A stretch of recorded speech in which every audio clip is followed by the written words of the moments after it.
우리가 살고 있는 시대는 가히 광고가 홍수를 이루고 있다고 해도 과언이 아닙니다.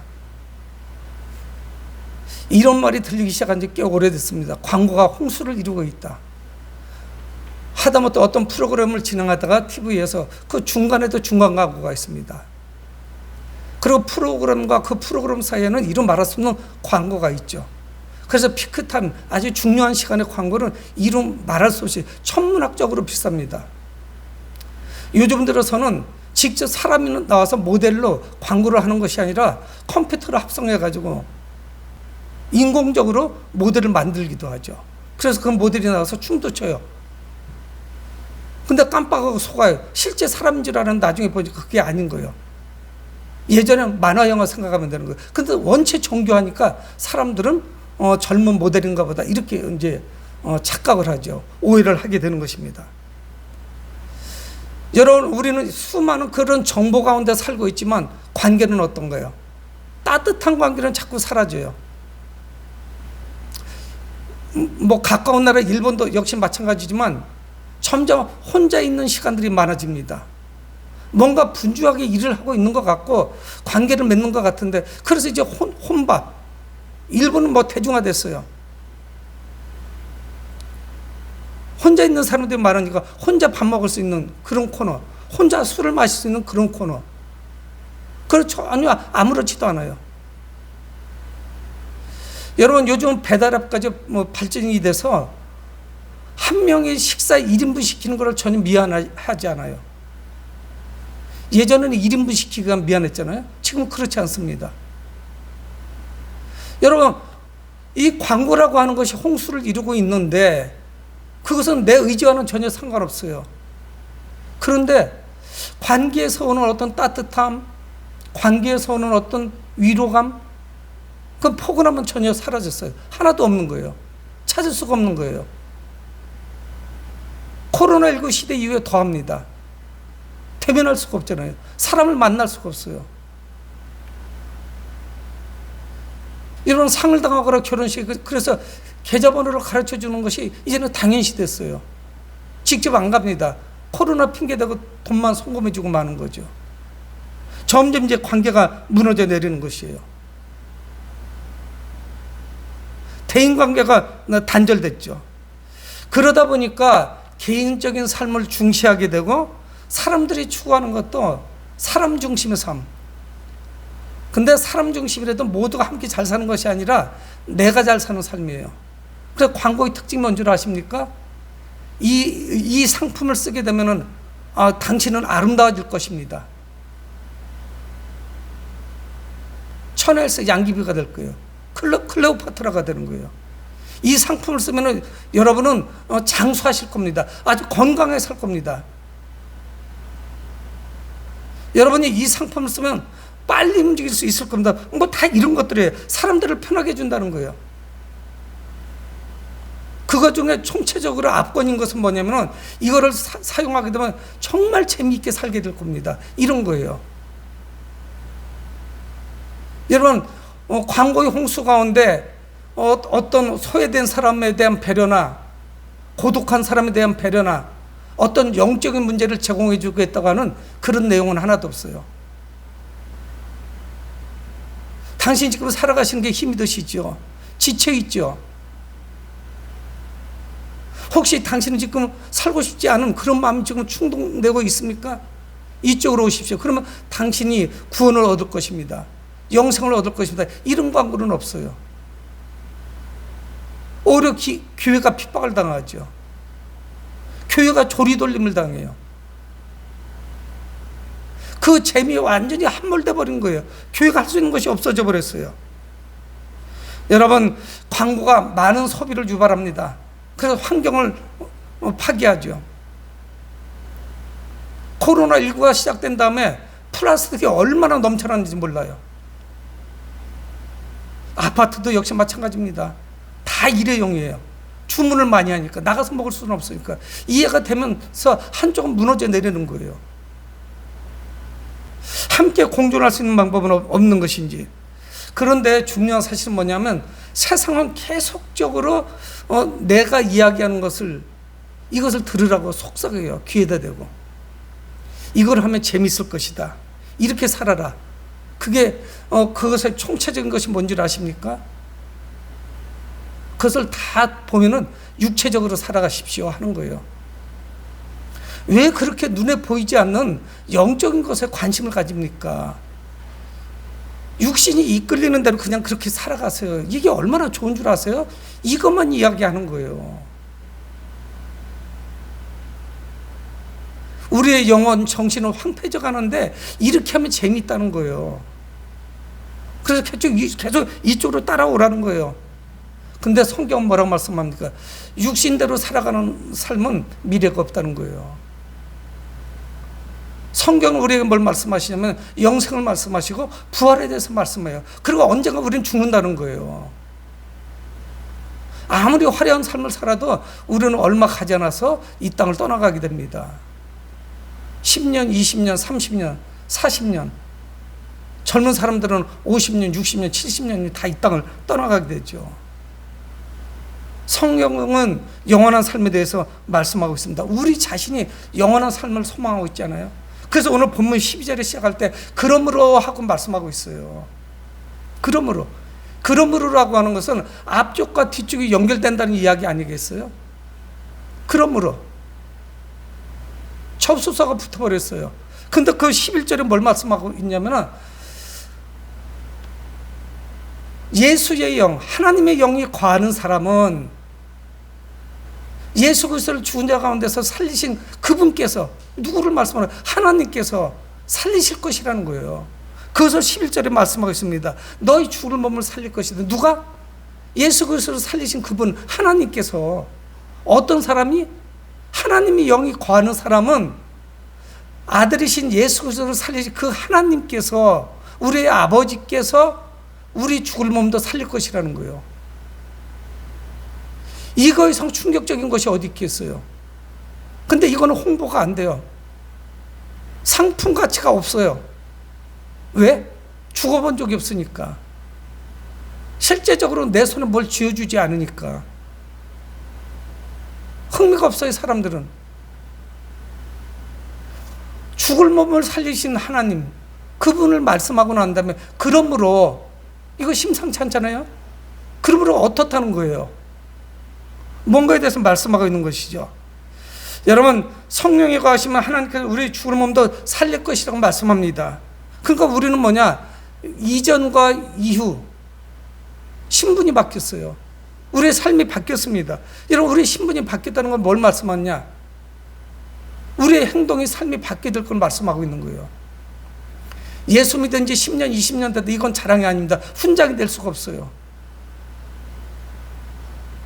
예수님을 영접한 기간에 관계없이 내가 얼마나 변화됐느냐, 내가 신실한 믿음을 가지고 있느냐, 이게 중요하죠. 다른 거 필요치 않아요. 오래 믿은 것이 그게 무슨 소용이 있겠어요. 오랫동안 충성하는, 그거는 박수 칠 만한 일이지만, 여러분, 신분에 변화가 있었으면 삶에도 변화가 있어야 되는데 이게 안 되는 거예요. 그래서 과거의 삶에서 벗어나지 못하는 사람들이 얼마나 많은지 모릅니다. 여러분, 그래서 어떤 사람은 그런 이야기를 하는 거예요. 그리스도, 그러면 괜찮대요. 그분이 존경스럽고 너무 좋대요. 안 믿는 사람도. 그리스도. 근데 그 뒤에 뭐가 하나씩 붙기 시작하면은, 명사가 붙기 시작하면 이건 곤란해져요. 그리스도의 교회. 그러면 사람들이 조금 고개를 설레설레 흔들어요. 그런데 그 뒤에다가 하나를 더 붙여요. 그리스도인. 그리스도의 사람이라는 뜻이죠. 그러면 사람들이 막 좌우로 흔들고 상하로 흔들고 막 하는 거예요. 그건 안 돼. 뭔가 우리가 지금 대단히 잘못 살고 있는 것은 분명합니다. 우리는 육신에 속한 사람이 아니에요. 그래서 오늘 로마서 8장에서 육에 속한 사람, 영에 속한 사람, 사도 바울은 계속적으로 이걸 말씀하는 거예요. 당신은 육에 속한 사람입니까? 아니면 영에 속한 사람입니까?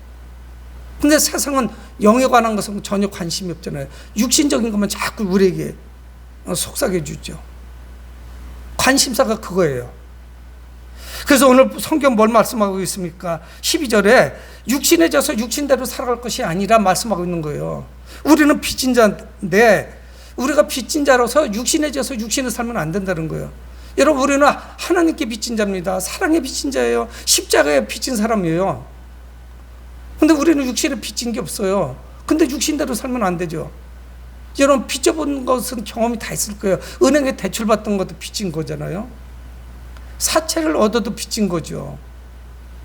예전에는 빚진다는 건 실감이 났어요. 왜 그런 줄 아세요? 예전에는 은행 문턱이 높아서 사람들에게 사채를 빌렸었다고요. 빚진 자는 어떤 줄 아세요? 특징이? 빚진 사람은 길을 못 펴요. 특히 돈을 꾸어준 사람한테, 빚을 준 사람한테 길을 못 펴요. 늘 저자세로 나가요. 언제 갚을 거예요? 퉁명스럽죠. 곧 갚겠습니다. 우리 아들이 취업하면 갚겠습니다. 빚진 사람은 말을 제대로 못해요. 주눅 들어 있어요. 근데 우리는 하나님께 빚진 자임에도 불구하고 육신에 빚진 상태로 자꾸 살아간대요. 육신한테 굽신거리는 거예요. 무엇이 좋은 것인가? 무엇이 좋은 것인가? 무엇이 재미있는 것인가? 어떤 것이 아름다운 것인가? 어떤 것이 나를 건강하게 오래 살게 해줄 것인가? 이것도 물론 필요해요. 그런데 오래 가지를 않아요. 육신의 지배를 받는 거예요. 그래서 성경 말씀하는 거예요. 종로를 타는 거예요. 그 죄의 종노릇을. 육신의 종로를 타는 거예요. 나는 육신에 원하는 대로 그거 비맞추게 급한 거야. 돈 벌어가지고 내 육신한테 갖다 다 바치는 거예요. 그래서 오늘 성경 그걸 우리에게 말씀하고 있는 것이다. 왜 육신에 빚진 사람같이 육신한테 길을 못 피느냐. 우리 영혼이 육신을 지배를 해야지 오히려. 나 피곤해. 육신이 그러면 알아서 그럼 누워 침대에. 꼼짝을 못하는 거예요. 육체의 지배를 받고 있습니다. 그래서 성경은 우리에게 뭘 말씀하냐. 육체의 지배를 벗어내야 될 거 말씀하고 있는 거예요. 여러분, 근데 문제가 심각해요. 육신에 빚진 대로 살아가면 안 돼요. 12절 하반절에 말씀하잖아요. 우리가 빚진 자라도 육신에게 져서 육신대로 살 것이 아니라. 왜 그런 줄 아세요? 13절에 말씀해요. 너희가 육신대로 살면 반드시 죽을 것이다. 성도 여러분, 우리는 이 하나님 말씀 뭘 말씀하는 금방 알잖아요. 육신대로 우리도 육신대로 살긴 살죠. 육신이 살고는 있을까. 근데 중요한 사실은 뭐냐면 영으로 산단 말이에요. 우리는 육신적으로는 다 죽죠. 그 사람들도 죽고 우리도 죽고 차이가 없죠. 육신대로 살면 반드시 죽을 것이다. 그런데 그 다음에 말씀하잖아요. 영으로서 몸의 행실을 죽이면 살리니. 영으로서, 하나님의 영으로서 그 육신의 그 소욕을 죽이면은 그러면 산다는 거예요. 영원히 산다는 거예요. 육신대로 살 것인지 아니면 영에 이끌린 대로 살아갈 것인지를 분명히 말씀하고 있어요. 우리는 천선적으로 게으르고 나태해요. 아담과 하와에 의해 불순종했어요. 그러니까 우리는 참 문제가 심각한 사람들이죠. 근데 성경 분명히 말씀하고 있어요. 육신대로 살면 반드시 죽을 것이다. 죄를 짓고 회개하지도 못하고 그렇게 살다가 가는 것이에요. 그래서 영으로서 몸의 행실을 죽여야 되는 것이에요. 여러분, 우리 몸, 우리 육신은 성령 안에서 살아가야 돼요. 너희가 내 안에, 내 말이 너희 안에 거하며 무엇이든지 구하라 그러야 하면 이루리라. 요한복음 15장 7절에 말씀하잖아요. 하나님의 영이 우리 가운데 거해야 되는 것이요. 영접하는 자 곧 그 이름을 믿는 자들에게는 하나님의 자녀가 되는 권세를 주셨으니. 요한복음 1장 12절 말씀이에요. 거해야 돼요. 그분이 우리 안에 거해야 되는 것이죠. 근데 어쩔 수가 없습니다. 어떤 사람은 육신 가운데 거하고 어떤 사람은 영 가운데 거해요.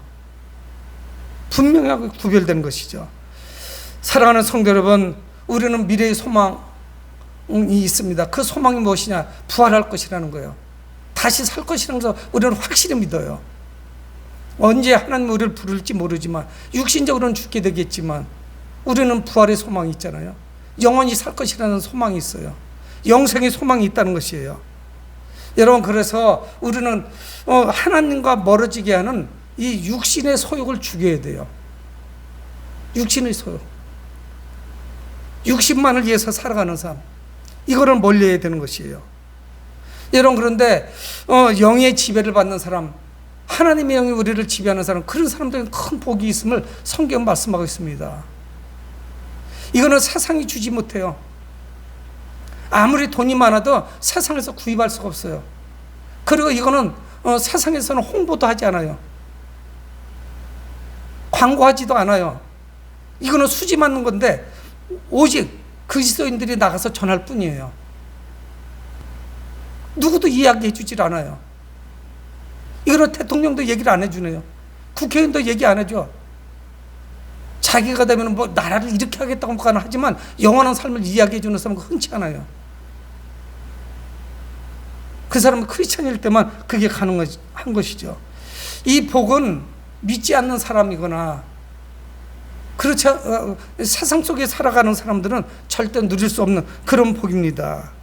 그래서 14절, 무릇 하나님의 영으로 인도함을 받는 사람은 곧 하나님의 아들이라.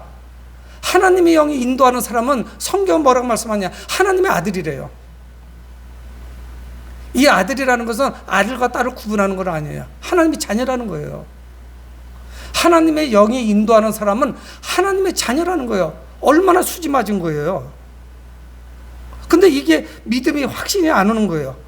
근데 여러분, 에베소서 2장 3절은 뭐라고 말씀합니까? 사도 바울은 본질상 우리는 진노의 자녀였대요.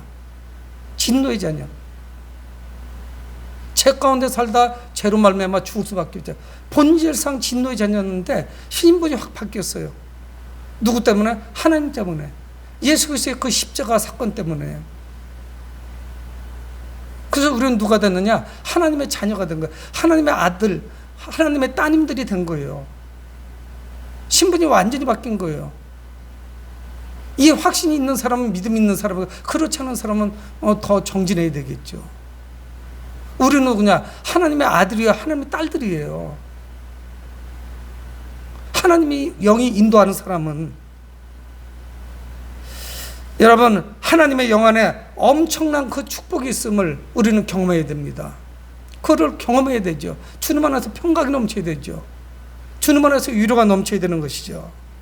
그래서 바울은 우리가 하나님의 자녀가 되었다는 것을 사람들이 불신하니까, 확신하지 못하니까, 그래서 부연 설명을 해주고 있는 거예요. 그리스도인들은 누구냐? 여러분, 우리는 본질상 진노의 자녀예요. 근데 왜 어떻게 우리가 신분이 받게 됐냐? 우리에게 양자의 영을 허락해 주셨어요. 양자 들어보셨죠? 양자. 양자 들어보셨잖아요. 양자를 우리는 상속자라고 합니다. 여러분, 2000년 전, 지금도 그렇지만 양자가 된다는 것은 굉장히 중요해요. 양자가 되는 그 순간에 자기의 과거의 신분이 어찌됐든 그 로마 시대 때 2000년 전에도 법적인 모든 신분을 다 누릴 수 있어요. 양자가 되는 그 순간에 자기의 아버지, 양아버지가 가지고 있는 모든 특권, 이건 다 내 거예요. 양자가 쑥스럽고 뭐 허접하고 이런 거 아닙니다. 모든 법적인 권한이 다 내 거가 되는 거예요. 친아들과 똑같아지는 거예요. 그래서 나는 양자인데, 머리 뒤통수를 막 긁으면서, 저 자리에 낄 수 있을까? 전혀 상관없어요. 나는 떳떳한 아들이에요. 그래서 오늘 성경은 양자의 영을 말씀하고 있는 거예요. 15절에 너희는 다시 무서워하는 종의 영을 받지 아니하고, 우리는 늘 죄 가운데 무서워했잖아요.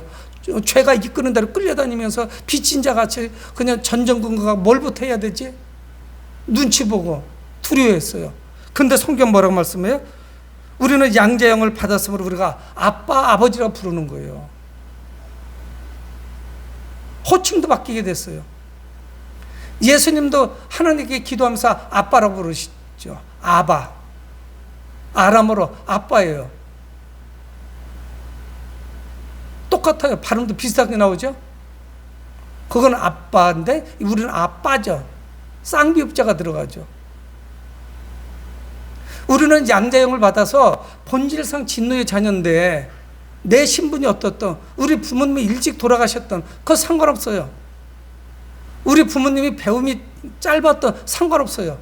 가난해서는 뭐 어때요?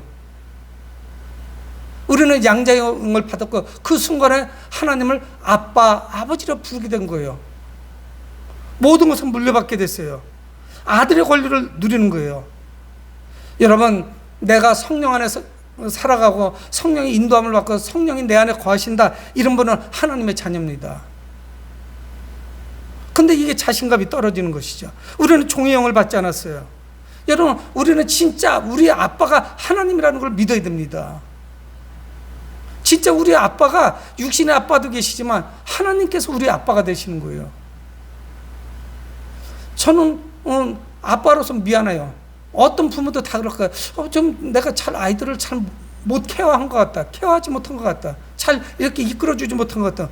물질적으로도 그렇고 능력에 대한 풍성하게 해줬겠죠.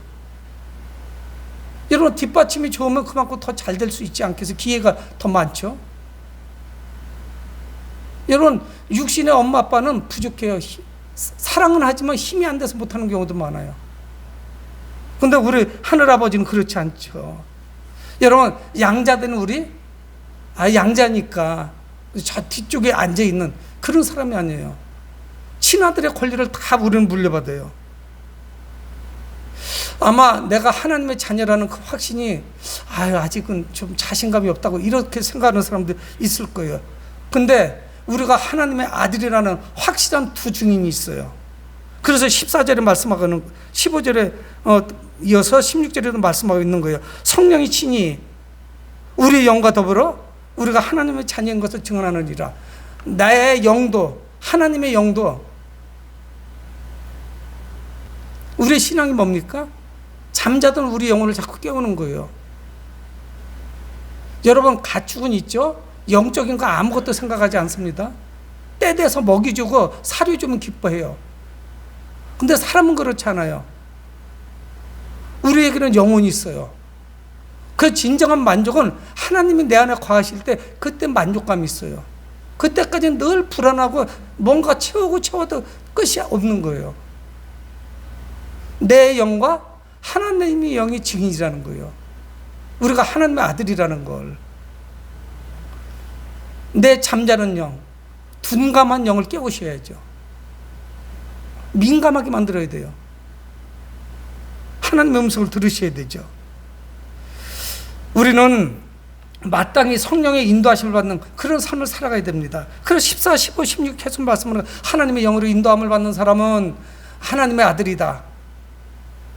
그래서 우리는 누구냐? 양자의 영을 받았다. 그래서 하나님을 아빠 아버지라 부른다. 자신감이 없냐? 하나님의 영과 우리의 영이 그거를 증거한다는 거예요. 증언한다는 거예요. 증인이 되는 거예요. 우리 스스로 주눅 들어서 기죽어서 살 이유가 없죠. 나는 하나님의 아들이라니까요. 더 자존감이 써야 되죠. 여러분, 그런데 하나님의 자녀에게는 특권과 책임이 있습니다. 특권만 있는 것은 아니에요. 그래서 17절에 말씀하는 거예요. 자녀이면 또한 상속자다. 우리는 상속자예요. 그래서 다 물려받는 거예요. 친아들 되시는 예수님께서 상속받으실 걸 다 받는 거예요. 그래서 예수님이 겪으신 그 부활 가장 큰 축복을 우리가 받는 거예요. 우리는 부활하게 될 거예요. 친아들 되시는 예수님께서 부활하셨는데 그거 우리도 상속받게 돼요. 양자면 그냥 거저 이름만 양자가 아니에요. 호적만 옮겨놓은 것이 아니에요. 모든 것을 받는 거예요. 다 물려받는 거예요. 엄청난 특권이죠. 우리는 법적으로 다 상속받을 자격이 있어요. 놀라운 축복이죠. 여러분, 그래서 계속 말씀하고 있잖아요. 자녀이면 또한 상속자고 하나님의 상속자예요. 그리스도와 함께한 상속자니. 예수 그리스도와 함께한 상속자래요. 놀랍지 않아요? 내가 뭐라고. 하나님의 아들이신 예수님과 똑같은 레벨로 우리를 쳐주겠다는 거예요. 하나님의 아들이 예수 그리스도이신데 우리도 또 그 이어서 아들이라는 거예요. 그래서 예수님이 받으신 그 모든 것을 우리도 상속받는다는 거예요. 가장 큰 상속이 부활 아니겠어요? 영원히 죽지 않는 거? 어디 TV에 나오는 광고가 여기에 범접할 수가 있어요? 전부 발가락에 때만큼도 가치가 없는 거죠. 무슨 가치가 있어요? 티끌만도 못한 거지, 그게. 언제까지 그게 남아있겠어요? 하나님과 예수님의 그 부자관계, 그 관계가 우리한테도 이어지니 얼마나 기쁜지 모르죠. 예수님께서 부활하셨듯이 우리도 부활하게 될 것이란 말이에요. 근데 그거로 끝나는 것이 아니라 17절 중반 이하에 우리가 그와 함께 영광을 받기 위하여 고난도 함께 받아야 된다. 여러분, 그 부활이라고 하는 놀라운 영광, 양자의 영광, 아들로서의 영광, 하나님을 감히 아빠, 아버지라고 부르는 그 영광, 이 모든 영광을 받기 위해서는 고난도 함께 받아야 된다는 거예요. 친아들 되시는 예수님이 다 당하셨잖아요. 세상은 교회를 미워합니다. 주님을 미워해요. 예수님은 십자가에서 죽으시기까지 순종했어요. 아들로서. 우리도 아들로서 순종해야 되죠. 우리에게 고난이 당연히 있을 거예요. 좋은 것만 홀딱 빼먹을 수는 없어요. 우리가 주님의 아들이라는 것을 증거하다 보면 그래서 오는 고난이에요. 우리는 이걸 감당해야 돼요. 인내해야 되는 것이에요. 상속자라면 합당한 고난이 있어요. 같이 받아야 되는 것입니다. 여러분, 그래서 우리는 견딜 수 없는 고난이 찾아온다고 할지라도 오늘 말씀에 대한 확신이 있기 때문에 순교를 당한 그 순교자들이 있지 않겠어요. 복음을 전하기 위해서 자기 고향을 떠나고 고국을 떠나고 언어가 전혀 다른 곳에 가서 복음을 전해서 오늘 우리가 그리스도를 믿을 수 있었고 또 교회 나와서 예배를 드릴 수 있는 것이죠. 여러분, 예수님은 우리에게 생명을 주시기 위해서 모진 고난을 당하셨습니다. 내가 하나님의 자녀여 예수님과 함께한 상속자라면 이 고난을 극복해야 돼요. 대가를 지불하셔야 돼요. 영혼에 비하면 이 대가는 아무것도 아니죠. 육신을 거부하셔야 돼요. 성령의 인도하심을 받아야 되는 것입니다. 사랑하는 성도 여러분, 나 자신이 누구에게 빚을 졌는데 잘 생각해 보셔야 돼요. 우리는 육신에게 빚진 적이 없어요. 하나님께 빚진 자입니다. 십자가에 빚진 자예요. 구원받은 자는 육신에게 이제는 담대하게 자유를 선포해야 돼요.